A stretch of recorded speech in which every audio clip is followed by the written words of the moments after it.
जो कभी हरा भरा हुआ करता था, वो पिछले 1 साल से बारिश न होने की वजह से पूरी तरह बदल चुका था। जो पेड़ कभी सीधे और हरे खड़े रहते थे, आज वही पेड़ सूखे झुके हुए खड़े थे। जिन खेतों में कभी हरी भरी फसल उगती थी, आज उन खेतों में सिर्फ सूखी मिट्टी और दरारें हैं। हे देव, हे बाबा भैरवनाथ, अब तो मानो अरसा बीत गया है। अब तो बचा लो अपने इस चंपावन को। ये किसका श्राप आ लगा प्रभु? मंदार चुपचाप वहीं बैठा रहता है। तभी उसका पुराना दोस्त सुधीर वहाँ आता है। अरे मुझे लगा ही था तुम यहाँ मिलोगे भाई। अरे मंदार भाई, कब तक इस बंजर मिट्टी को टटोलते रहोगे? ये गांव अब नहीं बचने वाला। मैं अब भी कह रहा हूँ, चले जाओ आप भी यहाँ से। जिस मिट्टी ने मुझे जन्म दिया है, जिस मिट्टी में मैं पला बढ़ा, उसे मैं अकेला कैसे छोड़ दूं? ऐसा नहीं हो सकता। इस मिट्टी में आज भी मेरी माँ के हाथ की रोटियों की सुगंध और मेरे बाबूजी की दिन रात की हुई मेहनत है भाई। हाँ, ठीक है भाई, जैसी तुम्हारी मर्जी। मैं तो बस ये कहने आया था कि मैं और मेरा परिवार भी अब ये गांव छोड़कर जा रहे हैं। मंदार कुछ पल उसकी ओर देखता है। उधर सुधीर भी वापस चल पड़ता है।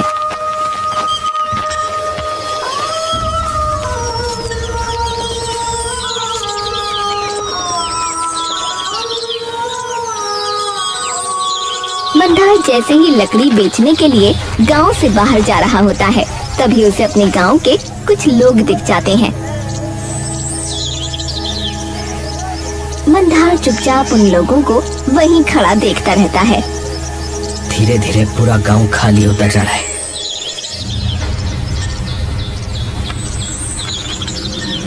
आ गए मंदार बेटा। जी काका। बेटा तुम छोड़ क्यों नहीं देते गांव को? रोज 10 मील आते हो पैदल ये लकड़ी बेचने। अरे कब तक ये सब झेलते रहोगे बेटा? अपनी मिट्टी को पीठ नहीं दिखा सकता हूँ मैं काका।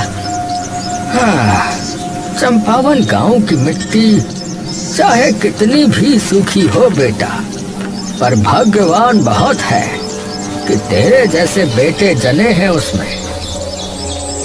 मंदार हल्का सा मुस्कुराता है। बेटा मैं जानता हूँ तुम अपने गांव से बहुत प्यार करते हो, लेकिन अगर ऐसा ही रहा तो गांव के साथ साथ तुम भी नहीं बच पाओगे बेटा। तो बस अपना ध्यान रखना।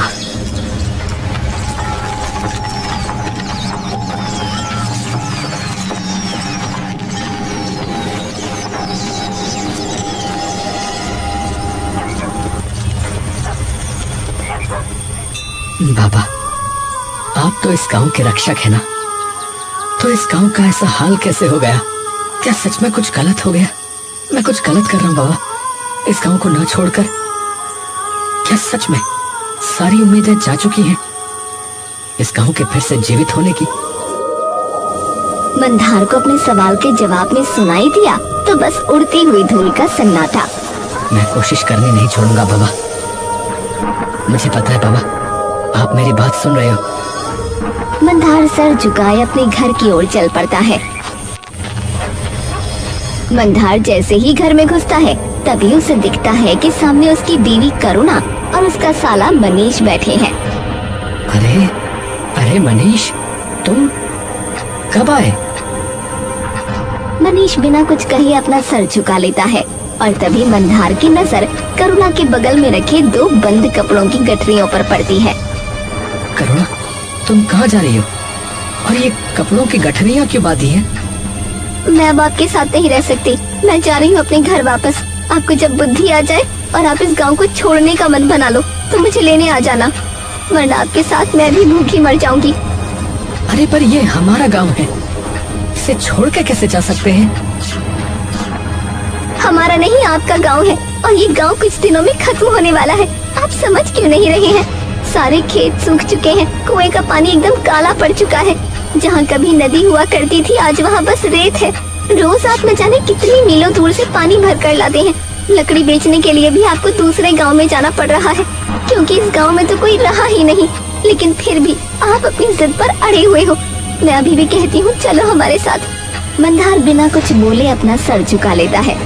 जैसी आपकी मर्जी, आपको रहना है तो रहो यहीं, लेकिन मैं नहीं रहने वाली इस गांव में। चलो मनीष।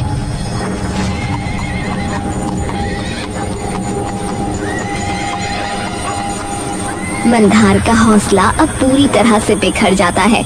क्या सच में अब कोई उम्मीद नहीं है बाबा? क्या आप अपने गांव को यूं ही तबाह हो जाने देंगे?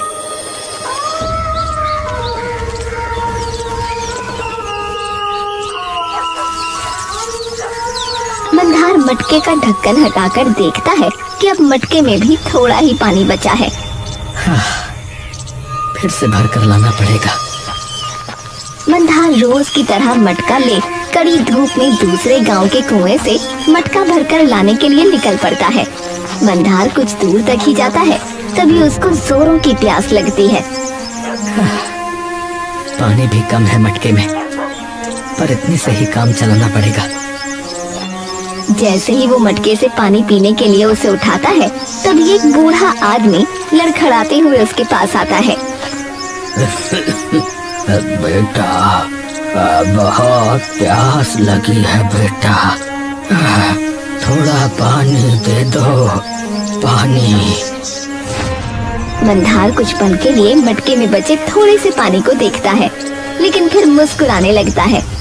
लीजिए काका। वो अपने हाथों से उन्हें पानी पिला देता है। बूढ़ा आदमी तभी वहाँ से संतुष्ट होकर चला जाता है और मंदार खाली मटका लेकर आगे बढ़ता है। लेकिन कुछ ही कदम चलने के बाद उसकी आंखों के सामने अंधेरा छाने लगता है। उसके पैर डगमगाते हैं और वो गिरने लगता है। मंदार जैसे ही ऊपर देखता है, तभी उसका पूरा शरीर एकदम से मंत्रमुग्ध हो जाता है। उसके मन में भैरव बाबा को देखते मानो कई सारे भावों का ज्वार एकदम से उमड़ पड़ता है। बाबा, भैरव बाबा, क्या ये सचमुच आप ही हैं? अपने सच्चे भक्त के बुरे समय में यदि मैं नहीं आऊंगा तो कौन आएगा पुत्र? मंदार की आंखों से आंसू बहने लगते हैं। बाबा, बाबा सब कुछ छिन गया बाबा। मेरी बीवी चली गई, गांव उजड़ रहा है, खेतों की हरियाली रेत बन गई बाबा। वो लहलहाती फसलें अब सिर्फ यादों की परछाई रह गई हैं। मैं क्या करूं बाबा, क्या करूं? भैरव बाबा शांत स्वर में, पुत्र, बुरा समय हर किसी के जीवन में आता है, पर जो उस अंधेरे में भी अपना विश्वास नहीं खोता, वही सच्चा भक्त होता है। तुम्हारा इस मिट्टी के लिए प्रेम ही तुम्हारी सबसे बड़ी शक्ति है। इस गांव का रक्षक मैं नहीं, तुम हो मंदार। बाबा अपने हाथ से एक मिट्टी का कलश प्रकट करते हैं। इसे लो और इसका जल अपने खेतों में डाल दो। पर इतने पानी से भला क्या होगा बाबा? कर्म तुम्हारा है, फल मुझ पर छोड़ दो। परंतु एक नियम है जिसका तुम कभी उल्लंघन नहीं कर सकते। हाँ, कैसा नियम? तुम ये कलश किसी और को नहीं दे सकते। यदि तुमने ऐसा किया तो वो या उसके अलावा कोई भी मनुष्य इसे प्रयोग तो कर पाएगा, परंतु तुम फिर कभी इस कलश का उपयोग नहीं कर पाओगे। इतना कहकर बाबा धीरे धीरे हवा में विलीन हो जाते हैं। मंदार कुछ पल तक वहीं खड़ा रह जाता है, फिर वो कलश से एक घूंट पानी पीता है। अरे अरे ये तो कमी नहीं हो रहा है, ये तो कमी नहीं हो रहा है।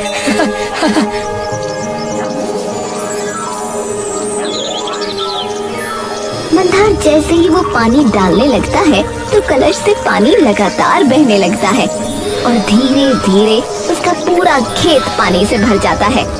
मंदार घुटनों के बल गिर जाता है आंखों से आंसू बहते हैं। मुझे पता था मेरी मातृभूमि और मेरे बाबा कभी मेरा साथ नहीं छोड़ेंगे। मुझे पता था। मंदार अपने खेत की मिट्टी को उठाकर अपने माथे से लगा लेता है। धन्यवाद बाबा, धन्यवाद, आपका बहुत बहुत धन्यवाद।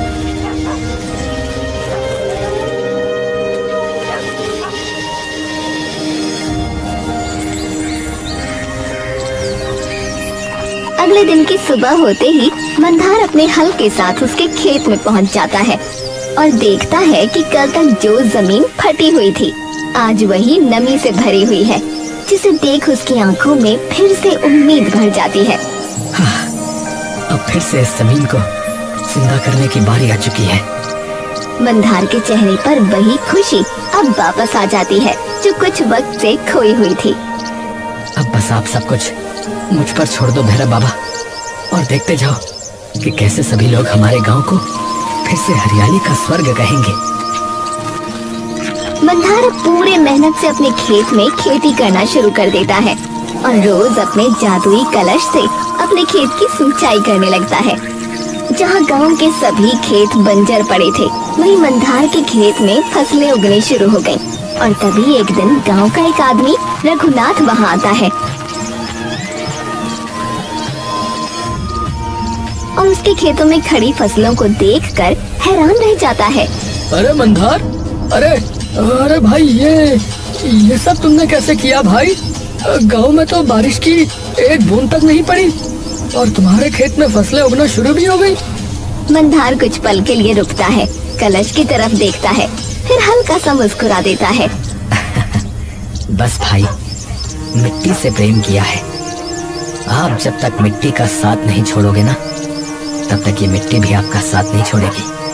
भाई कमाल कर दिया यार, गांव वालों को तो लगता था कि तुम बस यूं ही जिद पकड़ कर बैठे हो और कुछ सठिया वठिया गए हो, पर तुम्हारे इस गांव के लिए प्रेम ने तो सचमुच मानो यार रेत में फूल खिला दिया। सच में ये तो चमत्कार है भाई, चमत्कार। रघुनाथ मंदार को बधाई देकर वापस चला जाता है। दिन बदलते हैं और कुछ हफ्तों बाद देखते ही देखते पूरा खेत हरी भरी फसलों से लहलहा उठता है। वापस आ गई मेरे चंपावन की सांसें।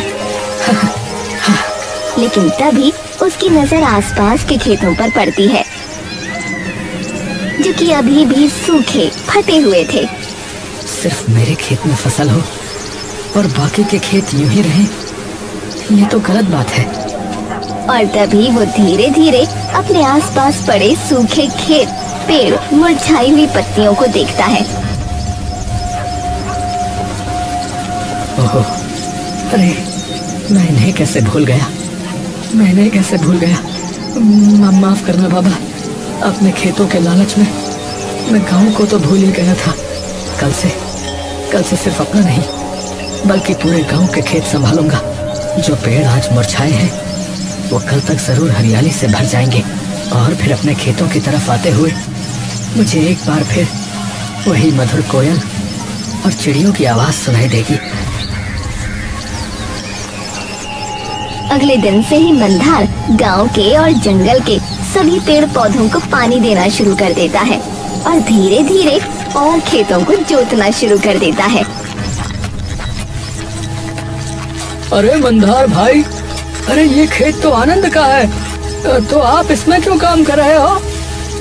अरे भाई, ये खेत हो चाहे कोई भी खेत हो, ये सब खेत है तो हमारे गांव का ही हिस्सा। तो अगर इनका ध्यान हम गांव वाले नहीं रखेंगे तो कौन रखेगा भला? अरे भाई, तुम्हारा इस गांव के लिए भाव देखकर सच में मेरा मन भर आता है, पर ये सब कर कैसे रहे हो भाई? इसकी सिंचाई का पानी कहाँ से ला रहे हो? सब भैरव बाबा की कृपा है भाई। रघुनाथ बिना कोई बात वहाँ से चला जाता है। समय बीतता है। अब वो समय भी आ जाता है जब मंदार के खेतों की फसल पूरी तरह पक चुकी थी। आज तक इतनी ज्यादा और अच्छी फसल कभी नहीं आई थी मेरे खेतों में। मंदार पूरी फसल काटता है और बाजार ले जाकर बेच आता है।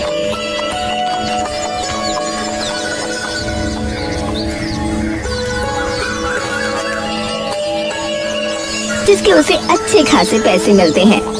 अरे वाह, ये तो कमाल हो गया। मंदार शाम को खेती कर थका हारा अपने घर आता है। तभी उसे दिखता है सामने करुणा बैठी है। करुणा, तुम यहाँ? करुणा धीरे धीरे खड़ी होती है और मंदार की तरफ आती है। हाँ, आपके प्रेम ने इस गांव की किस्मत बदल दी। मैं तो फिर भी इंसान हूँ, तो मेरा भी तो मन बदल दिया आपने। करुणा आगे बढ़कर मंदार के गले लग जाती है। मुझे माफ कर दीजिए, मैंने आपके विश्वास पर सवाल उठाया।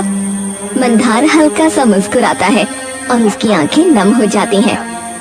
कोई बात नहीं, अब हम दोनों मिलकर सब ठीक करेंगे। अगले दिन से करुणा और मंदार दोनों सारे खेत में काम शुरू कर देते हैं। मंदार और करुणा एक खेत में फसल काट रहे होते हैं कि तभी आनंद वहाँ आता है। अरे अरे, ये तुम क्या कर रहे हो भाई? मंदार उसकी ओर देखता है। अरे ये खेत तो मेरा है, तो फसल भी तो मेरी हुई। अरे तुम क्यों काट रहे हो उसे? करुणा आगे आती है। जब ये खेत सूखा पड़ा था तब तो आप इसे छोड़कर चले गए थे। ये फसल हमने उगाई। अरे भाई, जमीन मेरी है तो फसल भी तो मेरी ही होगी।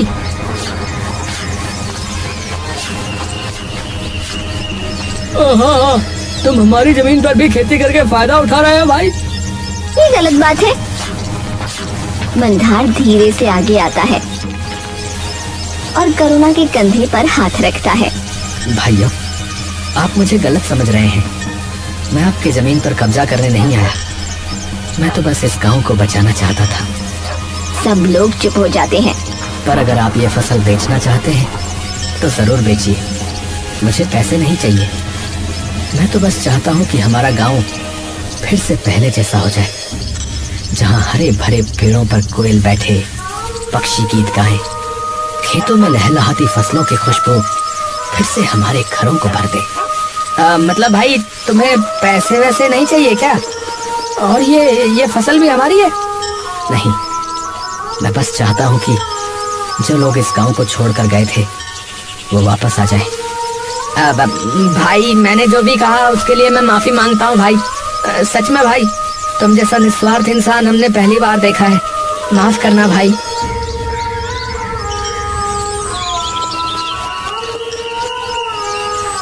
कुछ दिन बाद गांव में रौनक लौट आती है। लोग वापस आ जाते हैं, लेकिन उनकी जमीन पर कोई फसल नहीं उग पाती। भाई, हमें समझ में नहीं आ रहा कि तुम्हारे खेतों में फसल कैसे उग रही है और हमारे खेतों में तो कुछ भी नहीं उग रहा। ऐसा क्यों हो रहा है भाई? मंदार चारों ओर नजर घुमाता है और देखता है कि उसके खेत के अलावा सारे खेत एकदम बंजर पड़े हैं। कभी उसकी नजर अपने मिट्टी के कलश पर जाती है। मंदार चुप रहता है। उसकी नजर मिट्टी के कलश पर जाती है। यदि तुमने ये कलश किसी और को दिया तो तुम इसका उपयोग फिर कभी नहीं कर पाओगे। मंदार गहरी सांस लेता है। ठीक है, मैं आपको एक बात बताता हूँ। मंदार सबको कलश के बारे में सब बता देता है। ये कलश कभी खाली नहीं होता। आप लोग इसे ले जाइए और अपने खेतों को इस कलश के पवित्र पानी से सींचिए। पर भाई, फिर आप इसका उपयोग नहीं कर पाएंगे। मंदार हल्का मुस्कुराता है। अगर मेरे खेत के बदले पूरा गांव बच सकता है तो इससे अच्छा और क्या होगा भाई। वो जैसे ही कलश की तरफ आगे बढ़ता है तभी कलश से दिव्य रोशनी बाहर आने लगती है। सब लोग उस रोशनी से घबरा जाते हैं और मंदार भी डरकर वो कलश नीचे रख देता है। तभी उसी रोशनी से भैरव बाबा प्रकट होते हैं। पुत्र, तुमने एक बार फिर इस गांव के लिए अपने सच्चे प्रेम और निष्ठा को सिद्ध कर दिया। मंदार की आंखों से आंसू छलक उठते हैं। तुम्हारा त्याग और प्रेम ऐसा है जो देवताओं का भी मन मोह ले। तभी आसमान में बादल गरजने लगते हैं और तेज बारिश हो जाती है। अरे अरे बारिश आ रही है भैया। अरे अरे बारिश आ रही है भैया। हाँ भैया बारिश आ रही है। देखो कैसे झूम के आ रहा है बादल। कैसे झूम के आ रही है फुहारा भैया। आहा। सभी खुशी से झूम उठते हैं और भैरव बाबा मंदार की ओर देखकर मुस्कुराते हैं और धीरे धीरे विलीन हो जाते हैं। सब गांव वाले हाथ जोड़कर सर झुका लेते हैं। बाबा बाबा हमें क्षमा कर दीजिए, अगर हमसे कोई भूल हुई हो तो। हाँ हाँ बाबा क्षमा कर दीजिए। मंदार आगे बढ़ता है। आज से हर दिन भैरव बाबा को चढ़ावा चढ़ाए